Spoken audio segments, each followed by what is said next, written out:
Em paz. Amém. Muito feliz de estar aqui e louvo a Deus pelo ministério dessa igreja. Fiquei conhecendo o ministério dessa igreja por esses dias, quando do convite, alguns irmãos estavam conosco e nos falaram um pouco dessa história. Louvado seja Deus pela vida do pastor Éder, um homem missionário, com um espírito missionário, em memória dele, o pastor Éder já é falecido, mas um homem que, além dessa, foi usado por Deus para plantar várias igrejas ao redor aqui do Planalto Central. Eu tenho certeza que essas igrejas, pela graça de Deus, continuam. Algumas delas, igrejas bem grandes, e como essa, por exemplo. Eu fiquei vindo no caminho e vendo algumas igrejas, e alguém me disse assim: pastor, o senhor não vai ter dificuldade de encontrar a Igreja Batista Palavra Viva, porque ela vai se destacar na rua. E eu vim, quando eu entrei na rua, eu vim confiante do Senhor. Eu vim confiante porque quando eu passei em algumas igrejas, a gente ia passando algumas igrejas na rua, eu disse: ainda não me parece ser essa igreja que me falaram. Mas sem dúvida nenhuma, quando eu aportei ali na esquina, que vi essa igreja, eu disse: deve ser essa. Quando eu cheguei, era mesmo, eu vi na frente o nome. Louvado seja Deus pelo ministério dessa igreja, nessa comunidade. Fico muito feliz de ver uma igreja florescendo dessa maneira em todos os lugares que o Senhor mandar. Eu trago também uma palavra de muita gratidão ao Senhor da igreja, pelo ministério seu, Luciano. Hoje oramos por você em pleno culto nosso, hoje pela manhã, e pelo seu ministério, pela sua esposa Emanuela e seus filhos, e nós nos colocamos à disposição, não só como a igreja que fundou, mas o que vocês precisarem. Eu estou dizendo aqui em nome da nossa igreja, o que vocês precisarem de nós como apoio, como se a gente puder ajudar de alguma maneira, nós queremos nos colocar à disposição como igreja para isso. Bom, eu sou um dos pastores da igreja, um dos 3 pastores da igreja. Nós atuamos em 3 frentes diferentes, mas nós temos, pela graça de Deus, inteiramente dirigido aquela igreja nesse tempo. E nós trazemos um abraço da igreja. Eu sou pernambucano. Acho que quando eu comecei a falar, algumas pessoas já perceberam que eu não sou daqui. Sou de Pernambuco, eu com minha família, mas já nasceu uma brasiliense, então já fiz algumas raízes aqui. Tenho 2 filhos pernambucanos, e quando eu cheguei nasceu a Heleninha, que tem 1 ano e 4 meses, e nasceu aqui nesse tempo. Ou seja, já tenho uma ligação com essa terra de alguma maneira.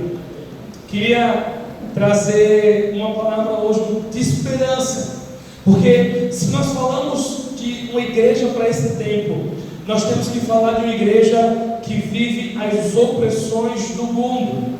Um tempo em que nunca foi tão difícil ser igreja saudável, buscar ser uma igreja bíblica, baseada na palavra de Deus.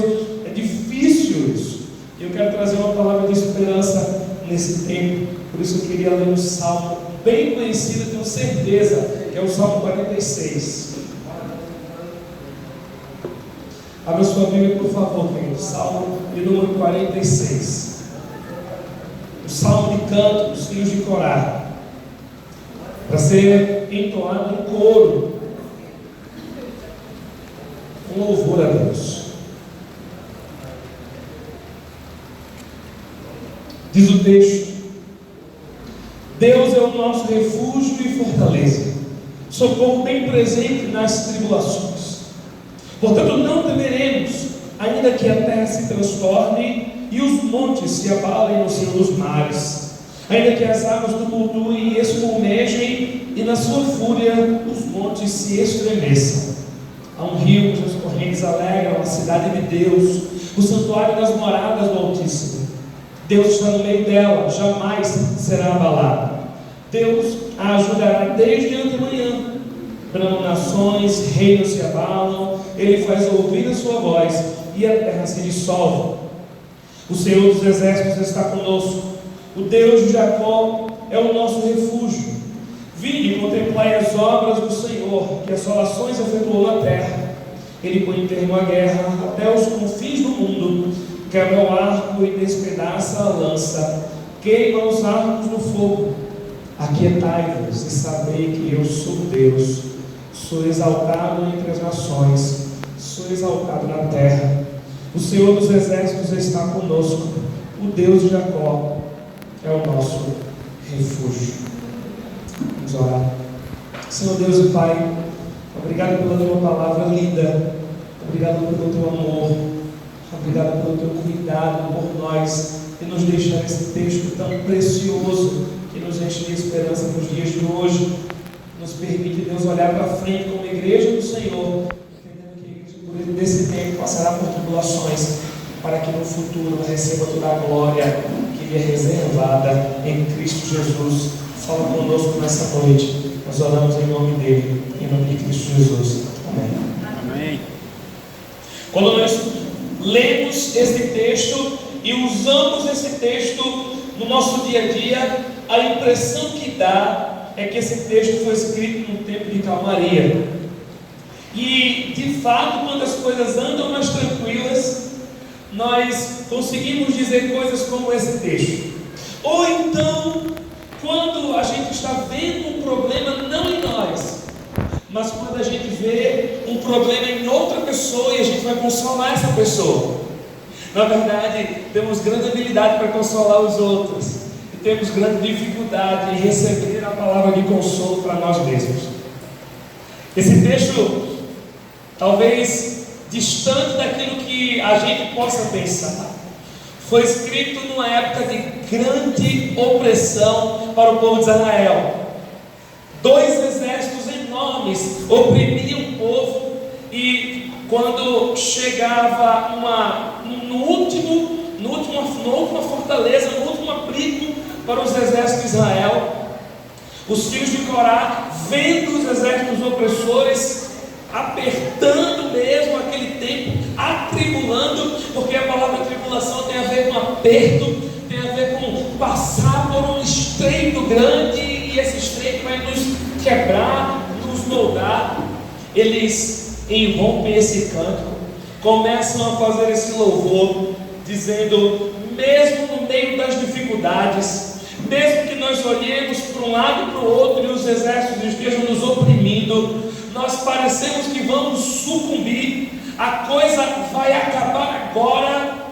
Eles dizem: ainda assim, ainda no meio dessa dificuldade, ainda no meio dessa quase que derrota final, Deus é o nosso refúgio e fortaleza, socorro bem presente na hora das tribulações, na hora da angústia. Veja bem, não é necessário para o crente entender e lembrar de Deus quando as coisas, somente quando as coisas vão bem, mas de fato Deus requer de nós que no meio das dificuldades nós lembremos, primeiro, que Ele é Deus, segundo, que Ele é refúgio, ou seja, Ele é um abrigo, Ele é um consolo, Ele é um conforto no meio dos tempos difíceis. A ideia de Ele ser fortaleza não tem a ver simplesmente com o lugar, porque senão as palavras refúgio e fortaleza pareciam dizer a mesma coisa, mas não. Ele é um refúgio, ou seja, Ele é um lugar seguro. É em Deus que nós retomamos as forças, que nós obtemos as estratégias. É em Deus que nós podemos descansar. É no Senhor que toma os seus filhos como a galinha que apacenta os seus filhotes debaixo das suas asas. Mas Deus também é a nossa força. Deus também é aquele que tem todo o poder, o Deus que tem toda a força, e Ele coloca essa força à nossa disposição. Daí a palavra fortaleza tem a ver com um Senhor soberano que tem força sobre todas as coisas, e Ele nos empresta, mais ou menos é a ideia do texto, essa força para que nós passemos por essas dificuldades. Agora veja onde nós temos buscado socorro na hora da tribulação. E eu tenho certeza que você tem a sua experiência de clamar por socorro, de precisar de socorro. Certamente essa tem sido a nossa vida. Estamos o tempo inteiro clamando por socorro, porque não é fácil viver como um crente fiel nos tempos de hoje. Não é fácil viver como uma igreja firme na palavra nos tempos de hoje. O Senhor, você bem sabe disso. Não é fácil ser pastor nos dias de hoje. É difícil. Meu irmão, onde está o nosso socorro? Para onde clamamos? Onde vamos buscar força? É impressionante que, como igreja, às vezes, como filhos de Deus, servos do Deus Altíssimo, buscamos força e socorro em todos os outros meios, em tantas pessoas que talvez nós entendamos que possam nos ajudar, sei lá, financeiramente, na nossa saúde. Nós buscamos, quando a coisa vai mal no trabalho, nós, ao invés de buscarmos logo o Senhor, nós buscamos logo quem no trabalho pode nos ajudar, quem pode segurar o nosso emprego no tempo em que o emprego está sendo ameaçado. E nós vamos e falamos com A, B, C, aquele chefe que gosta de mim. O nosso socorro parece estar distante ainda do socorro do salmista.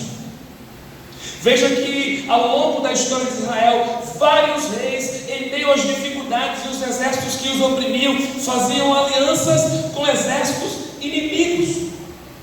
Pregava um tempo desse na nossa igreja, até acredito que foi domingo passado essa mensagem lá na nossa igreja, e falava do momento em que um rei de Israel estava sendo oprimido pelo exército, o reino do sul estava sendo oprimido pelo exército do reino do norte, e também por uma aliança do reino do norte com o exército sírio. E ao invés de buscar o Senhor, aquele rei foi buscar ajuda no exército assírio, o exército mais brutal e terrível daquela época, se unindo com o mundo, se unindo com o incrédulo, com o ímpio, com quem adora outros deuses. E o que é que acontece? Qual é o resultado dessa união? Aquele rei foi fatalmente envolvido pelo exército inimigo, pelas crenças do exército inimigo do povo assírio, e começou a adorar os deuses que o povo assírio adorava. É claro, quando nós clamamos pelo socorro de homens e às vezes de ímpios, nós precisamos nos submeter às condições dos ímpios. Deus não chamou a sua igreja para se submeter ao exército inimigo. Deus nos chamou como uma igreja para este tempo, para o nosso tempo, para nos submetermos somente ao socorro dEle e ninguém mais, e nenhuma outra instituição. Mas pastor, mas irmãos, se nós desfizermos esse convênio, se nós não agradarmos a B ou a C, certamente alguma coisa nós perderemos. Eles podem nos ajudar, mas é tal político, mas é tal pessoa, nós podemos perder esse terreno. Meu irmão, o Senhor não deixará a sua obra fraquejar, falhar, não deixará a sua obra cair, não deixará a sua vida sucumbir. O Senhor não deixará de sustentar a minha e a sua vida, se nós buscarmos socorro nele. Por favor, em nome de Jesus, nesse tempo que vivemos tão difícil, que tenta oprimir a igreja do Senhor, que tenta oprimir os crentes, os verdadeiros crentes fiéis, não nos rendamos ao socorro do inimigo, mas somente ao socorro que é bem presente na hora das tribulações. Até porque qualquer outro socorro, quando não atender os interesses dele, não será tão presente. Mas o nosso Deus, que não dorme, que não cochila, que trabalha enquanto nós dormimos, que ama trabalhar, servir, amar, cuidar daqueles que nele esperam, essa é a promessa do profeta. Ele está sempre presente. E é na hora da tribulação, quando pensamos que ele está mais distante, que ele nos esquece, é nessa hora que ele está ali, velando por nós. Veja que a situação não era fácil. Perceba as analogias que o escritor usa. Portanto, não temeremos. Veja só: ainda que a terra se transtorne e os montes se abalem no seio dos mares, ainda que as águas tumultuem e espumejem, e na sua fúria os montes estremeçam. Eu quero que você entenda bem claramente que isso aqui é um texto trazendo uma analogia, ou seja, ele está dizendo uma coisa prática para que a gente entenda na prática, no olhar, mas o que ele quer dizer é algo muito mais profundo. Eu fico pensando, como é que nós analisamos as nossas dificuldades hoje? De fato, meu irmão, a pior dor é a dor que a gente sente na hora.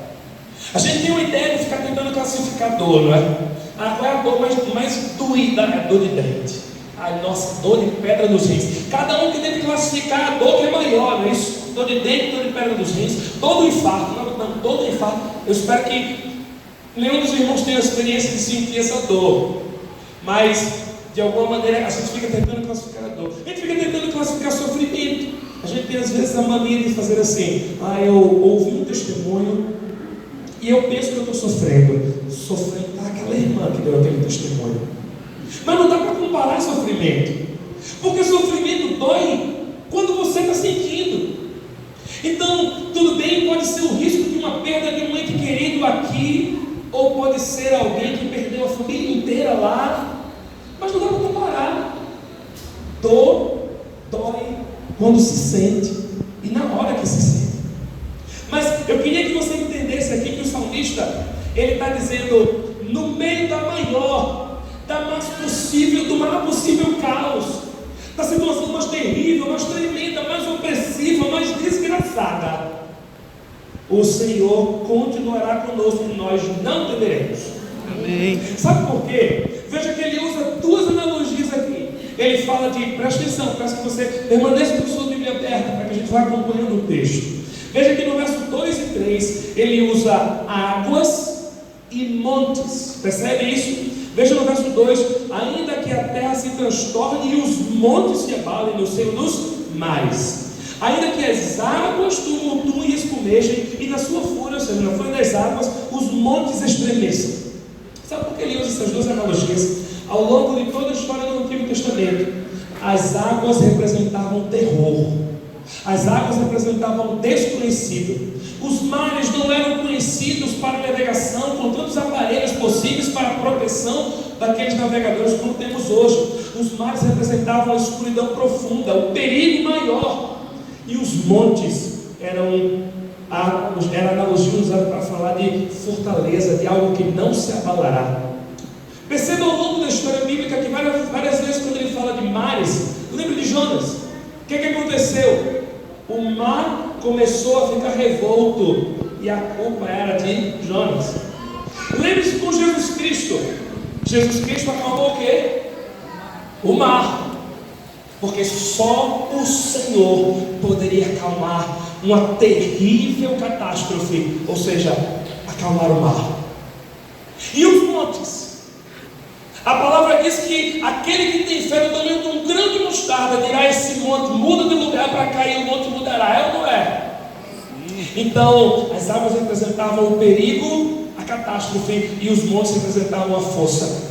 Veja o que está acontecendo aqui. Aquilo que era um sinal de maior segurança estava sendo destruído, estremecido, abalado por aquilo que era o maior terror do homem naquela época: os montes engolidos pelas águas. Ou seja, acabou toda a esperança, não tem mais para onde correr. O que é que vamos fazer? Os mares, ou seja, o nosso maior temor está engolindo a nossa maior segurança, os montes. Então, o que vamos fazer? Pastor, não tem jeito, os resultados dos exames estão dando de mal a pior. Pastor, não tem jeito, o patrão já disse, vai demitir todo mundo, a empresa vai fechar. Pastor, eu estou abrindo o armário, está difícil, pastor, as coisas vão acabar, está acabando a comida do armário. Pastor, o senhor não sabe o que eu estou passando com o meu marido, ele é um homem opressor, ele não quer vir à igreja. Pastor, o senhor não sabe como tem sido difícil com os meus filhos, eles estão começando a entrar com mais amizades, a entrar para as drogas. Pastor, o senhor não está entendendo a minha situação. Eu digo, minha irmã, meu irmão, eu não devo estar entendendo, porque você está sofrendo a sua dor. Mas o que a Bíblia quer dizer hoje para nós é que, independente das circunstâncias, sejam elas as maiores e mais terríveis catástrofes possíveis, nós não temeremos, porque Deus está conosco, é o nosso refúgio, Ele é socorro na hora das tribulações. Amém. Então, o que faremos? Onde buscaremos esperança? Mas por que toda essa catástrofe, essas catástrofes não vão abalar o povo de Deus? O salmista explica porque, veja que mudança de tom. Não parece que o salmista está dizendo com todo vigor os 3 primeiros versículos, e quando chega no 4, ele sorri e diz assim: há um rio cujas correntes alegram a cidade de Deus, o santuário das do Altíssimo. Traz uma paz esse versículo, não traz? Há um rio que traz paz. O rio que desde o Éden passava pelo meio do jardim, e foi o homem que escolheu afastar-se desse rio de paz. Mas que a palavra diz que esse rio continua. Esse rio não foi seco. Nós vivemos numa terra seca. Talvez os nossos reservatórios, os nossos rios estão secando. Mas eu quero dizer a você que o rio que corre no trono do santuário das moradas do Altíssimo, esse rio jorra para sempre. Há uma fonte de águas que jorra para sempre, e quem bebe dela jamais terá sede, porque esse rio não cessa. No começo da palavra de Deus, no Gênesis, é descrito esse rio, e lá no Apocalipse, sabe o que diz? Que esse rio continua lá, que as árvores plantadas junto a esses ribeiros de água dão frutos na estação apropriada, que o Senhor Jesus é a própria fonte dessa água, e que esse rio jamais secará. Que bom é saber disso. Então, pastor, o Senhor está me dizendo que os meus problemas vão ser todos resolvidos? Meu irmão, a Bíblia é um livro diferente do que a perspectiva do mundo tenta mostrar. A Bíblia não fala de uma segurança, de uma alegria, de uma paz que vem porque os problemas serão resolvidos. Não. Talvez, meu irmão, as coisas piorem. Mas pastor, o Senhor vem lá da igreja memorial para dizer que as coisas podem piorar. Infelizmente sim. Pode ser que piore. Eu creio no Deus que pode fazer um milagre. Eu creio no Deus que pode restaurar, que pode curar, que pode segurar o emprego, que pode melhorar a situação, que pode trazer paz, trazer salvação, tirar o filho da condição ruim, trazer o marido para aqui, transformar a vida dele e a esposa. O Senhor pode fazer o milagre que Ele quiser, porque Ele é Deus. Ele tem tudo nas mãos. Mas o que eu quero dizer é que Ele não está preso a essas circunstâncias. O Senhor está nos fazendo olhar com esse versículo 4, não para as circunstâncias melhorarem. O Senhor está nos fazendo olhar para o céu. O Senhor está dizendo assim, aqui nesse texto: veja só, as coisas podem piorar, podem complicar, mas eu tenho algo reservado para vocês no céu. E o apóstolo Paulo nos diz que nem olhos ouviram, nem ouvidos ouviram, nem jamais penetrou no coração humano aquilo que Deus tem preparado para aqueles que o amam. Você acha mesmo que isso está aqui nesse mundo, nessa vida? Não. Amém. Que coisa boa. Está no céu, na eternidade. Está lá na glória. Sabe por quê? Porque aquilo que se vê é temporal, aquilo que não se vê é eterno. Se está na glória, durará para sempre. Há um rio cujas correntes alegram o trono do Deus Altíssimo. E o mais importante, o que acontece? Deus está no meio desse rio. Deus está no meio dessa morada. Deus está no meio dessa cidade. E essa cidade sim jamais será abalada. Veja que os cantores ali não estavam dizendo a cidade de Israel, essa cidade física jamais será abalada. Não. Ele disse: essa cidade pode ser abalada, mas lá no céu há uma cidade que jamais será abalada. Essa sim. Deus a ajudará desde antemanhã. Aqui certamente ele está fazendo uma menção ao que aconteceu lá na libertação do povo do Egito.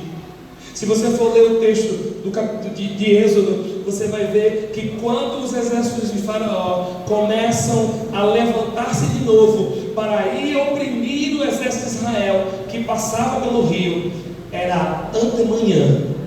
E foi na antemanhã que o exército, as carruagens do grande Faraó entraram naquele leito de rio seco. E na antemanhã o rio fechou e matou todo o exército, libertando o povo de Israel definitivamente da opressão egípcia. Ele estava dizendo: desde antemanhã, ou seja, como eu já fiz no passado, eu continuarei a fazer, porque eu estou com você. Eu sou o mesmo ontem, hoje e o serei eternamente. O texto diz: bramam nações, reinos se abalam, ele faz ouvir a sua voz e a terra se dissolve. Que Deus de poder, que Deus poderoso. Ele fala e a terra se dissolve. Então nós estamos presos a esse mundo. Nós estamos mesmo clamando por coisas somente deste mundo. Nós entendemos igreja como somente para este mundo. Certamente, meus irmãos, eu sei que essa é a intenção do pastor Luciano, e que seja a intenção da igreja, é uma igreja para esse tempo. mas não uma igreja só para este tempo, é uma igreja que olha para o futuro, que olha para a eternidade. Então a salvação de alma é para a eternidade. Lá sim, nós serviremos a um Deus que é maior e pode nos dar muito mais abundantemente além daquilo que pedimos ou pensamos. Esse Deus que tem poder para dissolver a terra. E aí ele continua confirmando essa confiança, dizendo: o Senhor dos Exércitos está conosco, o Deus de Jacó é o nosso refúgio. Perceba que ele está olhando para o passado. Por que o Deus de Jacó? Por que o Deus dos Exércitos? Por que antemanhã? Ele estava dizendo: lembra do Deus do passado, o Deus que fez uma aliança com Jacó, o nosso pai. Lembra do Deus que nos livrou na antemanhã e continua nos ajudando desde a antemanhã. Vocês lembram do Deus dos Exércitos, o Deus que venceu batalhas impressionantes que ninguém acreditava que seriam vencidas, o Deus que começou com 33 mil homens, baixou para 10 mil, baixou para 300, e sem eles levantarem uma espada, venceu uma batalha contra exércitos opressores e numerosos, que é o que diz no livro de Juízes, capítulo 6, 7 e 8, da batalha de Gideão, o grande general daquele povo. Uma batalha que foi vencida contra um exército que não se podia contar ao olho. É isso que o texto diz. E o texto diz que essa batalha foi vencida com 300 homens. De 33 para 10 mil para 300. Sabe por quê? Para que o homem não se vanglorie da batalha vencida. Para que eu e você, para que a igreja não se vanglorie, dizendo: nós somos uma grande igreja, eu sou um crente fiel, eu sou uma mulher de oração, eu venço as batalhas. Meu irmão, misericórdia de nós. Que Deus nos livre desse sentimento, que Deus nos livre do desejo por títulos, que Deus nos livre do desejo vaidoso que temos de ser um grande crente, um homem conhecido, alguém que canta, alguém que prega. Que Deus nos faça lembrar sempre que a batalha é vencida pelo braço forte dele e não pelas nossas forças. Amém. Ele é o Deus dos exércitos, Ele é o Senhor que pode vencer batalhas. Então lembram-se desse Deus que venceu batalhas no passado. Ele continua sendo o nosso Deus. E Ele diz algo que pode ser, talvez, deve ser o nosso maior conforto: Deus está conosco. Deus não nos promete nos tirar do vale, Deus nos promete estar conosco no vale. Essa é a diferença. Mas pastor, depois que eu comecei a ir para a igreja, depois que eu recebi o Senhor, depois que eu comecei a me dedicar mais, parece que quanto mais eu me dedico, mais eu oro, mais os problemas aumentam. Como é isso, pastor? Eu vou embora, eu vou deixar assim Deus. Eu sei, Luciano, que você deve atender pessoas assim, porque eu entendo gente assim no meu gabinete, lá na igreja. Pastor, quanto mais eu vou, quanto mais eu me aprofundo, quanto mais eu leio, menos os problemas se resolvem. O que está acontecendo? E eu sempre digo: Deus está me dissolvendo, Deus está me tratando, Deus está provando o meu e o seu caráter no fogo, para que nós sejamos provados e então aprovados. Não há produção de algumas coisas sem a tribulação, sem a luta. O apóstolo Paulo nos diz que a tribulação produz paciência, perseverança e esperança. Sem a tribulação é impossível que isso aconteça. Alguém já diz que não se deve pedir: Deus me dê paciência, porque para Deus lhe dar paciência Ele precisa começar pela tribulação. Aí Ele vai lhe dar tribulação para você aprender paciência. Deus não dá as coisas de mão beijada. A única coisa que Ele deu de mão beijada foi a salvação em Cristo Jesus, que é o nosso maior bem. Essa foi de graça, mas não foi de graça para Ele. Desde o preço foi pago pelo meu e pelo seu pecado. Então não diga que a salvação foi algo somente de graça. No final das contas, ela saiu de graça para nós. Ele pagou por nós.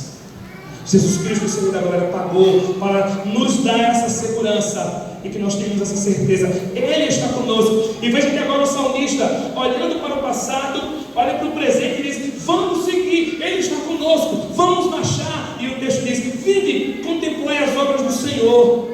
Essa ideia aqui, esse vinde e contemplar, tem a ver com o futuro. Na verdade, a melhor tradução seria: vinde, vamos ver o que o Senhor há de fazer.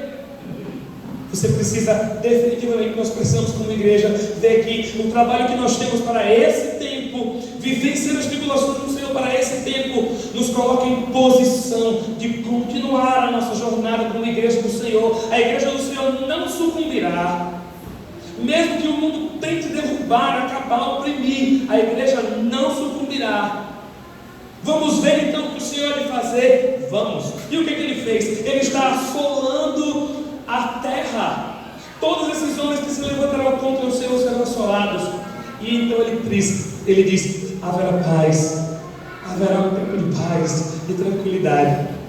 Veja que o verso 9 diz assim: ele põe termo à guerra até os confins do mundo, quebra o arco e despedaça a lança, queima os carros de fogo. Ele está dizendo: toda essa guerra vai acabar, tudo isso vai passar, haverá um fim.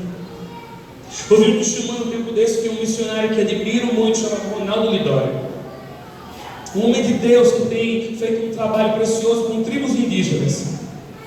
Dizia ele que ia ele e a sua esposa visitar uma tribo bem distante, além do rio Amazonas. Eu nunca fui lá, mas o testemunho dele, se alguns irmãos já foram, podem confirmar isso. Mas o testemunho dele é que existem partes do leito desse rio que parece uma praia, ou seja, que parece um oceano, que você de um lado não vê a outra margem, um rio enorme, o rio Amazonas. Em alguns lugares tem essa dimensão. E ele disse que se precisava fazer a viagem para atravessar o rio, para chegar nessa tribo, e lá um canoeiro veio chamar, ele tinha marcado, a viagem precisava acontecer, só que de longe uma nuvem negra começava a pairar no céu, e o canoeiro disse: acho que dá para a gente atravessar o rio, vamos embora, vamos atravessar esse rio. E aí ele e a sua esposa, confiando no canoeiro, entraram naquela canoa, uma pequena canoa, para atravessar aquele rio com um motorzinho. E ele disse que no meio do rio as tempestades no Amazonas acontecem dessa maneira. De repente aquela nuvenzinha negra se tornou uma grande torrencial tempestade. Então o barco começou a ir de um lado para o outro, quase que naufragando. E o canoeiro, que era a única segurança que eles tinham ali, física, que estava no meio, até o meio do caminho, nós vamos conseguir. Chegou no meio do rio, a tempestade aflorou muito forte, e o canoeiro começava a dizer: nós vamos sucumbir, nós vamos afundar, põe os equipamentos de segurança, que Deus nos proteja, o barco vai virar. E ele disse que naquela hora começou a orar com a sua esposa, clamando ao Senhor, pedindo a Deus que os livrasse, mas também pedindo a Deus que os guardasse, se algo tivesse que acontecer ali, os levasse com ele. Um homem missionário preparado para a vida eterna com o Senhor. Mas de repente, no meio daquela tempestade que só fazia aumentar, não diminuía, e eles olhando, esperando que ela diminuísse, ela não diminuía.